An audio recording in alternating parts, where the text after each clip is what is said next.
Father, in Matthew chapter 18, verse 20, it is spoken that from where there are 2 or 3 are gathered together in my name, there am I in the midst of them. Heavenly Father, we have gathered on what from this day forward shall be highly recognized and remembered as hallowed grounds in the name of your special angel, Chauncey Bailey, who was tragically taken away from us 15 years ago.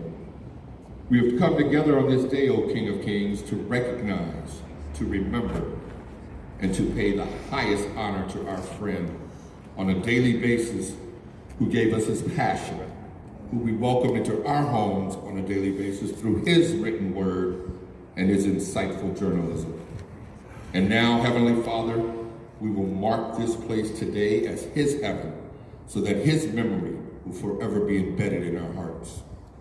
Bless this space, Father, and let it reflect a beacon of peace and light, not just on 14th and Alice, but as a beacon of light on all of our streets in Oakland in memory of our dear friend, Chauncey Bailey. Let those who visit this site be reminded of what your messenger of truth stood for his ability not only to inform us, but his ability to champion the truth and to constantly show us of the love that he had for this city. Today we recognize and well, folks, it is fitting that the final words on this will be from those who knew him best and loved him most dearly. The Chauncey Bailey family. Y'all give it up, and I know it's more sure that this would happen, as Lorelai would tell you, in time for one of Chauncey's birthday commemorations. We were trying to do it, but you know, today is so fitting. It is so beautiful to be here. To Oaklanders, Chauncey was our friend, a colleague, and a relentless source of truth and an advocate for our community. To his family, he was all of the above, but more importantly, a beloved son, cousin, brother, father. Members of his family have traveled from across this country to commemorate this special occasion, and at this time, we would like to welcome 3 of the family's pillars, the loved ones who will speak on behalf of this family. Chauncey Stephen Bailey, his son, Miss Lorelai Wakia, his sister, and Mark Cooley, his brother. You all may come to this podium. It belongs to you. Thank you for allowing me.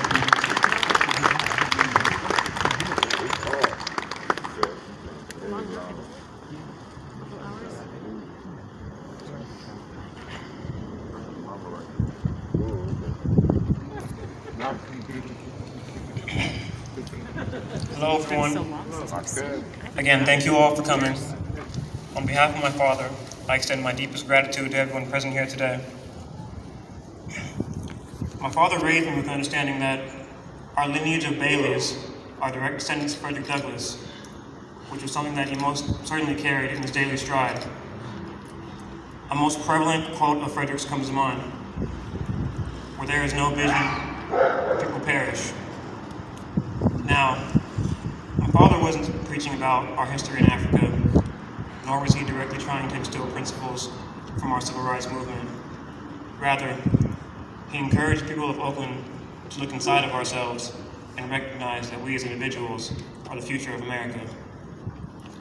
He wanted us to carry a sense of pride and value the idea that every day if we could just survive, live, grow, and preserve our culture, that we are creating Black history, but more significantly, we are creating a stronger, brighter, and definitive future for ourselves and for generations to come. I was about 5 years old when I saw the Soul Beat talk show TV station and thought to myself, who in the world could possibly be underfunding this Underground Railroad in East Oakland MTV Black Entertainment Channel? Man, are we desperate for airtime. But that was just it. I had to become an adult and educate myself on systemic issues in the Black community to realize that the Black community has always and continues to struggle to show the world what real Black culture looks like. America has never truly compensated us fairly on what we, the Black community, have contributed. So he took it upon himself to preach that we don't need to glamorize the false narratives in order to receive recognition and approval and value from the other non-Black owned media empires. He had a deep conviction in the beauty of illustrating Oakland for its grassroots foundation, aside from its neighboring economies and its negative stigmas. He strongly believed that this would bring about a sense of true belonging and unity within the Black community, which is unequivocally what we're all here to bear witness to at this very moment. He believed in this future of a unified Black community so much that he was willing to do anything to achieve this. He believed in giving the people of Oakland a means to a marginally more positive future in any and all ways possible, even at the expense of his life. So Oakland, can we show the rest of our people across the world what we kings and queens of the present are capable of? Like a single seed of an oak tree, which can produce a great forest bearing much life.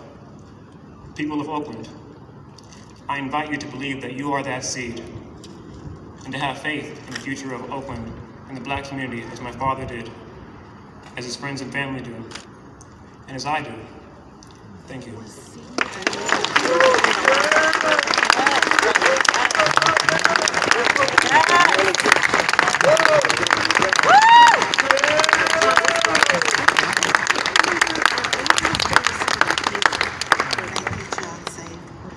First, I'd like to thank everybody involved in bringing this wonderful dedication to fruition.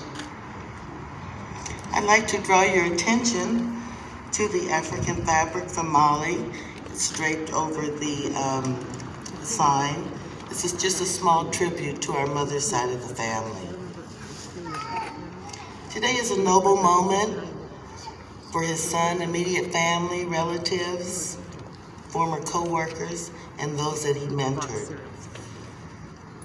For a moment, if you could imagine a shy, stuttering, yet brilliant teenager who struggled to speak. He was too embarrassed to communicate and disappointed that he wasn't being heard. Through diligence and determination, that young boy became an award-winning journalist who is named one of Oakland's 100 most influential men in 2005.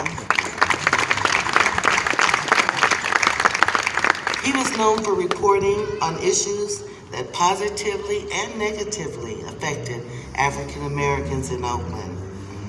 He faced controversy head-on. He lived by the words of Frederick Douglass, and I quote, "To suppress free speech is a double wrong. It violates the rights of the hearer as well as those of the speaker." Chauncey was proud to be born in Oakland, proud to be living in Oakland. He was proud to amplify the voices of the people, places, and events that had historically been overlooked and oppressed. Special thanks to the Oakland-based newspapers, the Current Oakland Post, where he was proudly named editor in 2007. There, he pursued his passion to explore, investigate, and deliver news that disrupted the negative reputation that Oakland received. Chauncey's spirit, energy, hard work, and soul will forever be a part of Oakland. Thank you all for being here. As we continue to find peace, know that Chauncey's work and legacy will live on.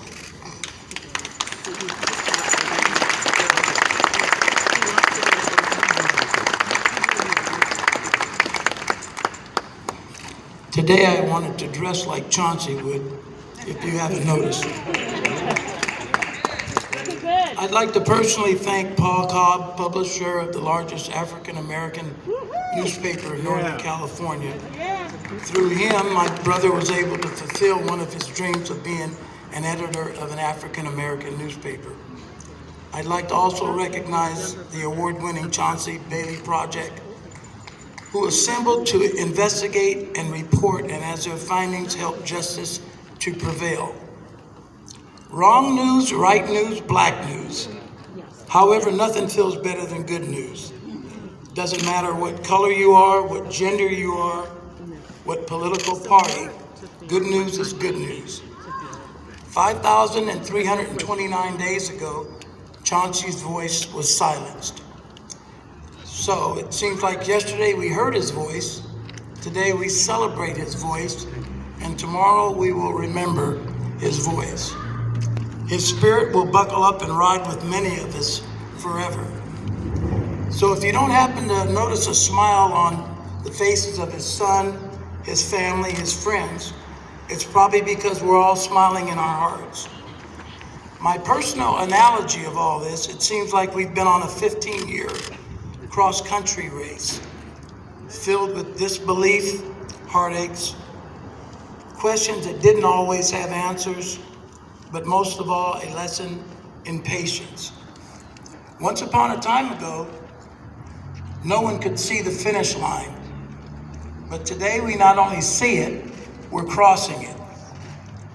And it may not be a feeling of victorious, but finding comfort in knowing that there's a sense of relief is what it's all about. Today's unveiling is actually more than a street sign bearing my brother's name. It's a symbol, a monument in recognition of his work ethic, his dedication, his commitment to being a voice in the African American community. One of his missions was to uncover the positive people that were doing positive things in and for their community. Actually, heroes that deserved to be recognized, hopefully shining a light on the dark negativity that has often plagued the Oakland Black community. And none of this is going to show up on your GPS. Thank you, Chauncey, for your work, your efforts, and the purpose you serve. I'd like to leave you with two quotes. The first one is from our former president, Barack Obama, which kind of represents what Chauncey was about. If you're walking down the right path and you continue to walk down that path, eventually you'll find progress. The last quote is from yours truly. If Tony Bennett can leave his heart in San Francisco, then Chauncey Bailey can leave his soul in Oakland. Thank you.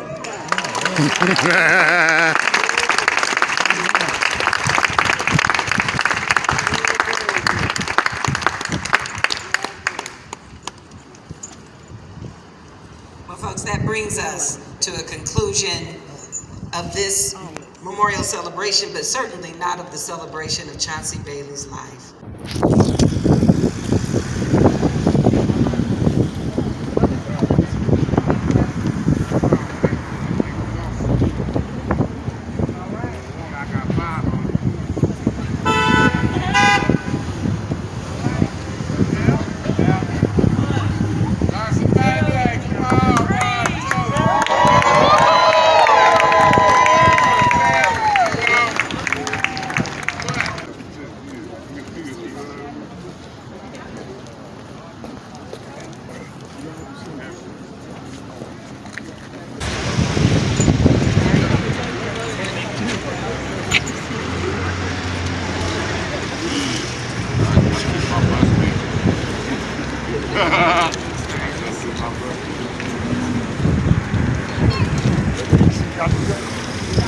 Happy, y'all.